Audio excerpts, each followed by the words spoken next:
Hello there, lovely people. It's Alex from Nintendo Life here, and today I'm going to be talking to you all about Super Mario Odyssey, and more specifically, what makes it slightly less more like a Mario game, or at least a 3D Mario mainline platformer, than you might imagine.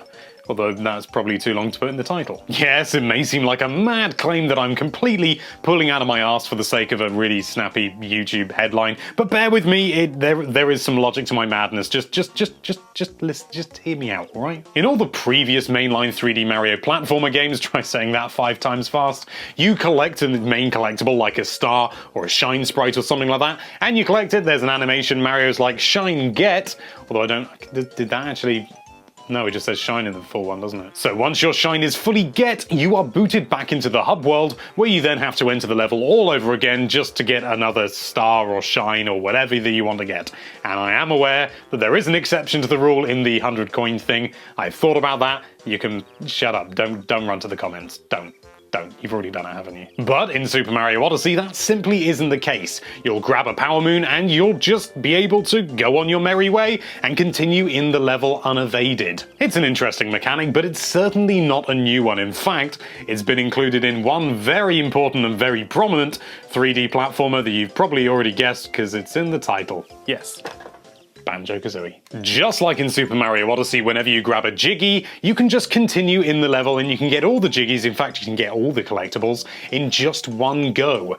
That did change in the sequel, but we're going to be coming onto the sequel in just a little bit. And Super Mario Odyssey is exactly the same. You can just go in and just get all the Power Moons in one go, or at least all the ones that are available in that mode. We suspect there may be multiple modes, like going into New Donk City at night and things like that. We presume that you have to sort of travel around with the Odyssey, and it's almost like going to a different version of the level, although we don't know that for sure. Alright Alex, I hear you cry, you win, you found one thing that's a bit like Banjo-Kazooie in Super Mario Odyssey, but does that really warrant an entire video? Well, don't worry, my friends, because there is more to talk about. Something you may have noticed in Super Mario Odyssey is that in the levels you can find these sort of paintings that are portals to the other levels, the other kingdoms if you like, and often you'll go through them and end up in a place that you couldn't get to before in that kingdom just through your own means. That portal is like its own sort of little sub-area, but it just so happens to be in another kingdom, and it links them together.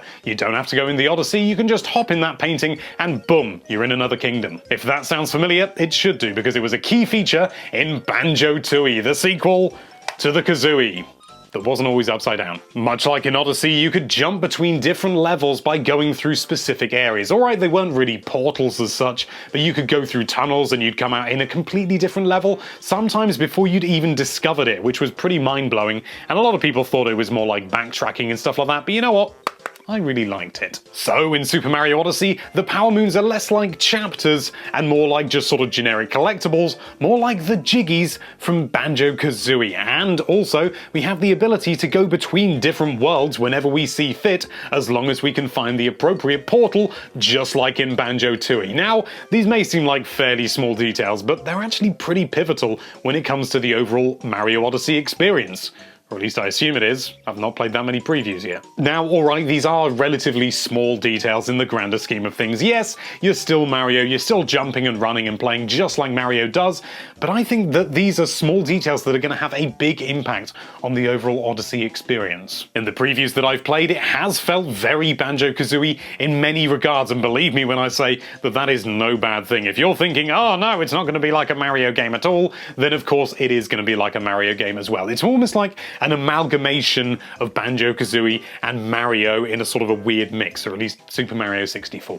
Is this a game changer for the Mario franchise, or am I just clutching at straws frantically? Let us know down there in the comments. Thank you so much for watching. If you like this video, then why don't you grab that subscribe button and then another subscribe button without having to go into any kind of hub world or any kind of loading screen at all. And be sure to check out NintendoLife.com for all sorts of lovely Nintendo related content. Thank you again for watching. Bye bye.